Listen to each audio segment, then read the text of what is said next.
Coffee? 2 coffee.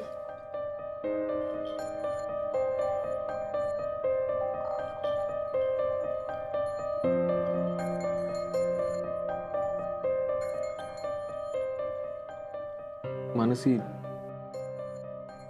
तू म्हणाली होतीस ना की मोनिकाच्या प्रेग्नन्सीमुळे सिच्युएशन खूप विचित्र आणि चॅलेंजिंग झाली आणि मला जेव्हा गरज पडेल तेव्हा तू मला मदत करशील. हो, आणि आजही मी तेच म्हणते. मला कळत नाहीये मी तुला सांगू की नको. मानसी, मी इतकं डिस्टर्ब व्हावं असं काय झालंय घरी? I am sure it's serious. आणि तुम्हाला हे आत्यांना पण सांगता येत नसलं तर तुम्ही मला फोन करून. एक्झॅक्टली मानसी, मी घरातल्या कोणाशीही बोलू शकत नाहीये. कारण कारण कारण घरातलं कोणीही माझ्याशी बोलत नाही. कुणी. का? आजीने मला शिक्षा दिली आहे की मी कोणाशी बोलायचं नाही आणि माझ्याशीही कोणी बोलायचं नाही. हे गॉड. आणि ताई? तिचं काय? तिच्यामुळेच झालंय सगळं. I am sorry. तिने घरी एक खोटी गोष्ट सांगितली. आपण जेव्हा लोणावळ्याला गेलो ना तेव्हा घडले. तिने सांगितलं की आम्ही दोघं एकमेकांना आधीपासूनच ओळखतो. आमची मैत्री झाली, आम्ही जवळ आलो आणि आमच्याकडनं चूक झाली. ती सावरण्यासाठी म्हणून आम्ही लग्न केले असं सांगितलंय तिने. काय? नाही, ही खोटी स्टोरी सांगितली. पण का?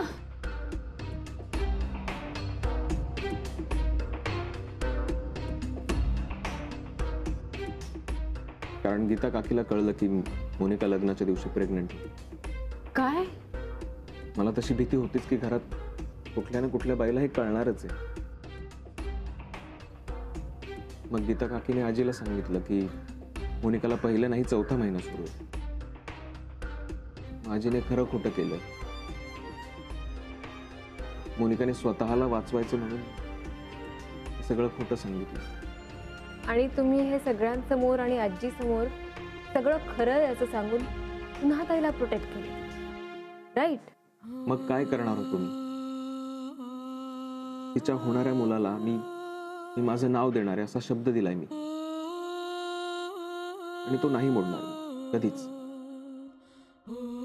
मग अशा परिस्थितीत तिथे खरं खोटं करण्याला काय अर्थ होता?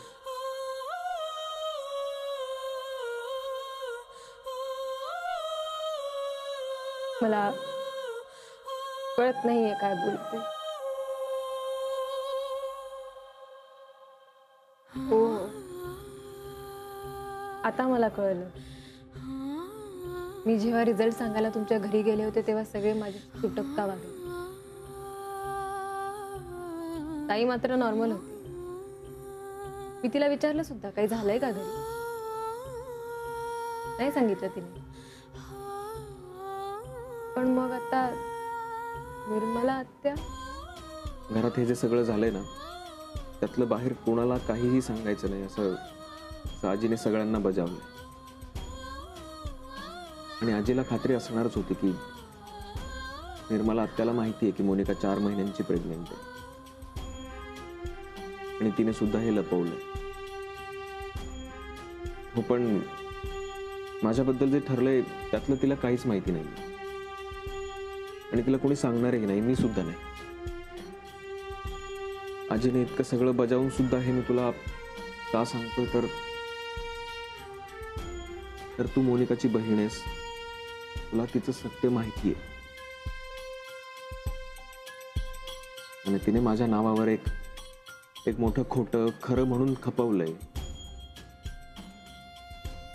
आणि दुसरं म्हणजे लग्नाच्या दिवशी तुम्हाला विचारलं होतंस ना की आमच्याकडनं काही चुकलंय का, तुम्ही माझ्या ताईशी असं का वागताय, तर तसा प्रश्न तुला परत पडू नये म्हणून. आणि तिसरं म्हणजे तुझ्या ताईशी माझी इथून पुढे वर्तणूक खूप वेगळी असणार आणि त्यावर माझा काही इलाज नाहीये. हे तुमच्यापैकी कोणाला तरी माहिती असावं म्हणून म्हणून मी हे तुझ्याशी सगळं शेअर केलं. I understand.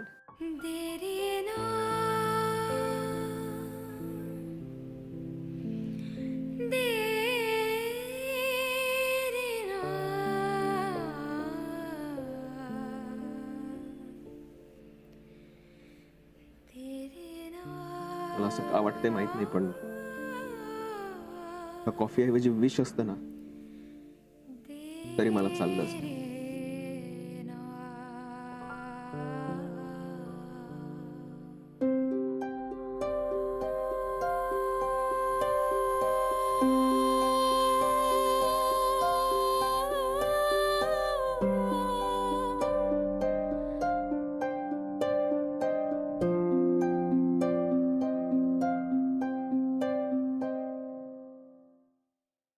जेवण लवकर झालं की झोप शांत लागते.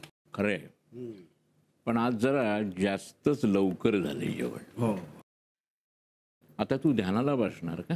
हो तर कारण ना डोक्यात अनेक प्रश्न पडले, ते सोडवायला हवेत. आता काय प्रश्न पडले डोक्यात तुझ्या? हेच आपल्या घरात जे काही घडलंय ते एक वेळ देशपांड्यांना याची कल्पना नाहीये. इथपर्यंत ठीक आहे,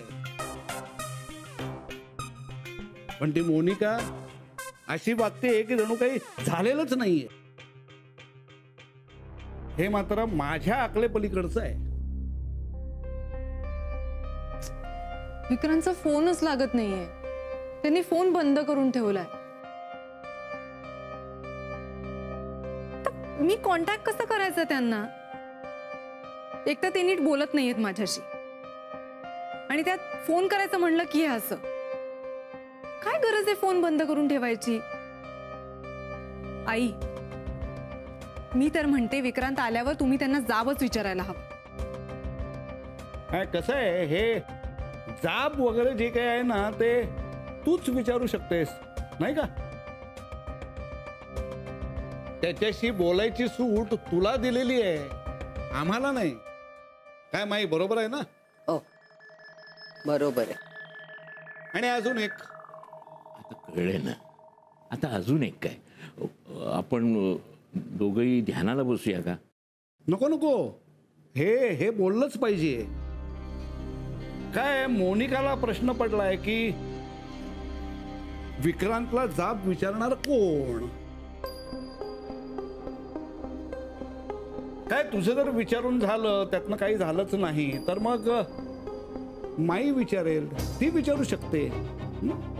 काय आम्ही उगाच तोंड उघडली तर माईची बोलणी कोण खाईल ना? बरोबर आहे तुझं म्हणणं. जर तो फोन बंद ठेवत असेल आणि त्याचा त्याच्या बायकोला जर त्रास होत असेल तर त्याला विचारायलाच हवं. ते तू कर मोनिका. हा? हो.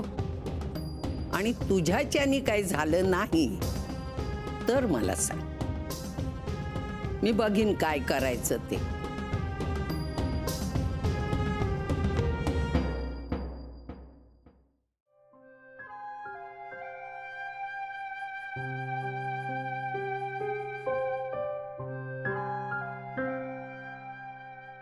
जा, तुला उशीर झाला. हो,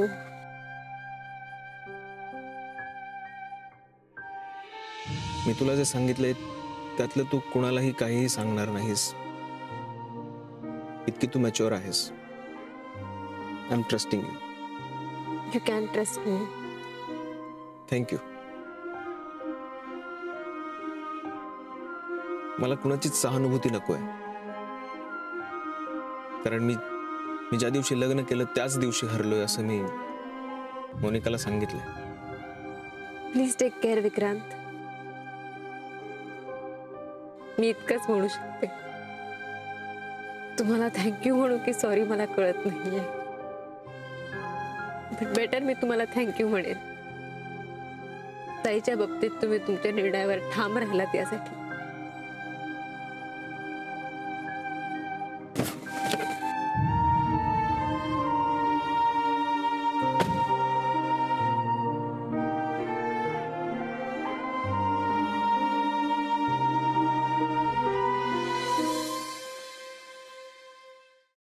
अरे ती पास झाली म्हणून काय झालं, आपण पार्टी करूया ना. आपल्याला पार्टी करायला कारण लागतं का तसंही. Let's do it. ओके कधी चालेल. डन. ओके हां ठीक आहे चालेल. आणि सुनैनाला पण बोलूया आपण. Perfect perfect perfect no problem. Okay plan done. मला सांग बाकी कसं चाललंय. Really very nice. कॉंग्रॅच्युलेशन्स.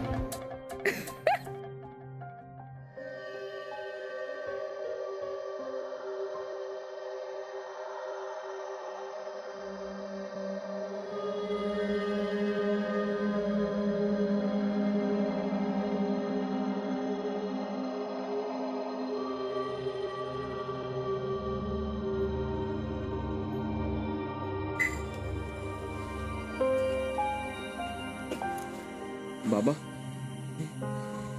नाही तू काय बोलू नकोस. बाबा मी तुम्हाला नाही, मी तुला जेवायला वाढतो. चल चल चल.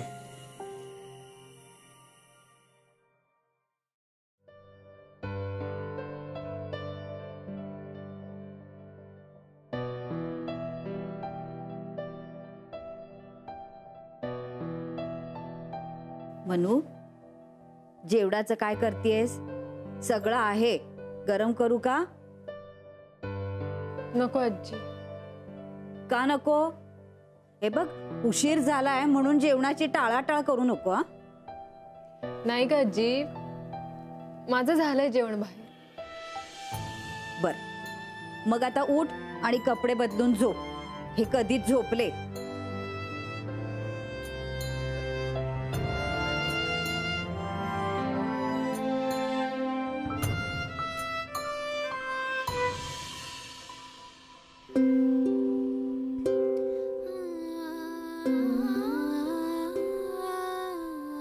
प्लीज लक्ष ठेव दे. पुढे काय कसं होईल काय माहित.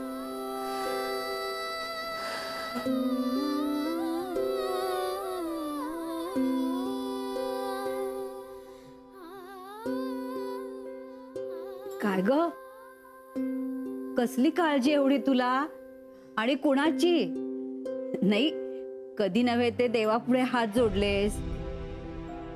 अगं काही नाही का आजी, माझीच ग. आता रिझल्ट लागलाय ना, पुढे सगळं ठीक होईल की नाही ह्याचीच काळजी आहे. सगळं छान होईल, मी सांगते तुला. आजी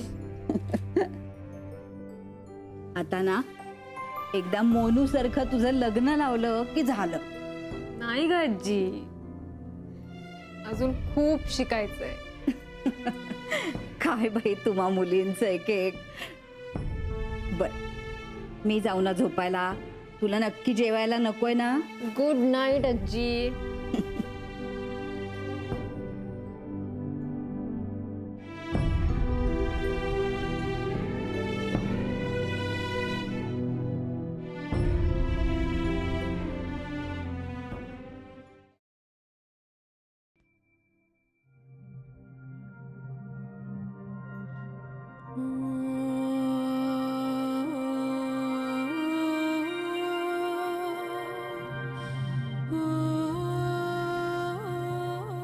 भात घे नंतर. तुझी आई हल्ली रात्रभर झोपत नाही तुझ्या विचारात. तू एकटा जेवतोस म्हणून, आणि तिला झोप नाही म्हणून मी पण जागा असतो. अहो त्याला पोटभर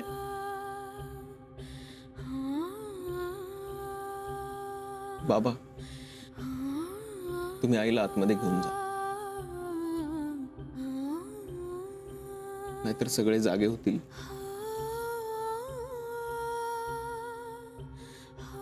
मी नंतर आवरेन सगळं.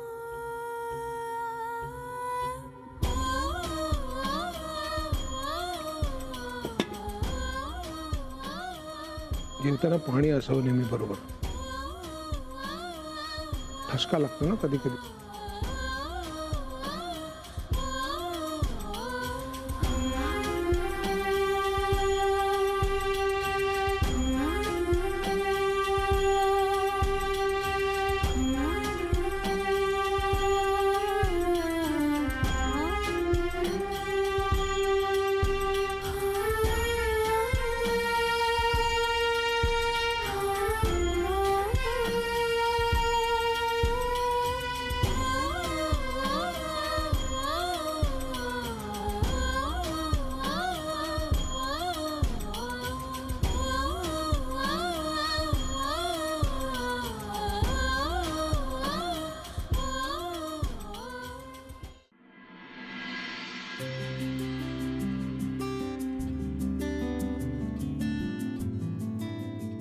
मनू, अगं तुला जायची घाई आहे का?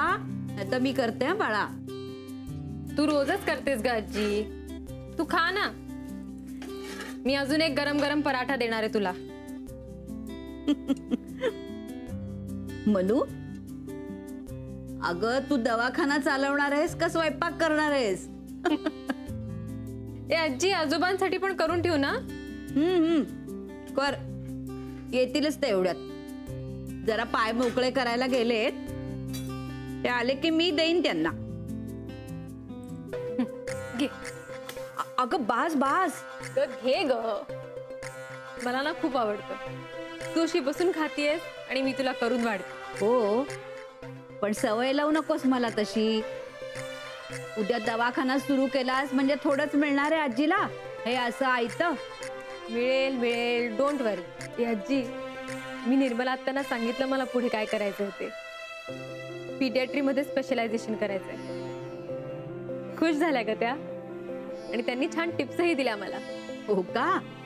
आणि मी ना कॉन्फरन्सच्या वेळेस त्यांना खूप बारकाईने ऑब्झर्व केलंय. खूपच हुशार आहेत ग त्या. आणि विक्रांत पण बऱ्याच गोष्टी त्यांच्याकडूनच शिकलेत. आणि त्यांना माझ्याकडून खूप अपेक्षा आहेत ग. मला टेन्शन आलंय त्याचं. टेन्शन कशाला? त्या तुझ्याकडून सगळं करून घेतील ना नीट. मनू, त्यांचा तुझ्यावर खूपच विश्वास दिसतोय ग. परवा आजोबा काय म्हणत होते माहितीये का? म्हणजे तुला त्या कॉन्फरन्सला घेऊन गेल्या ना त्याच्यानंतर, की निर्मला आत्या आपल्या मनूला दत्तक घेतायत की काय? हा सारिका, मी मिसेस चाफेकरांचे रिपोर्ट्स पाहिलेत. त्यांना उद्या भेटायला बोलवा. सकाळी नाही, त्यांना विचारा त्यांना कुठली वेळ कम्फर्टेबल आहे. Okay, thank you. हॅलो. बोला त्या. अरे 1:30 वाजलाय. मी जेवायला समोरच्या जनतामध्ये जाते. येतोस? नाही, मला भूक नाहीये. का? काय झालंय? अरे तू थोडा स्ट्रेस का दिसतोयस? काही नाही आत्या. बरं ठीक आहे, चल. तुझ्यासाठी काही पार्सल वगैरे घेऊन येऊ का? नको, मला हवं असेल तर मी मागवेन. तू जा.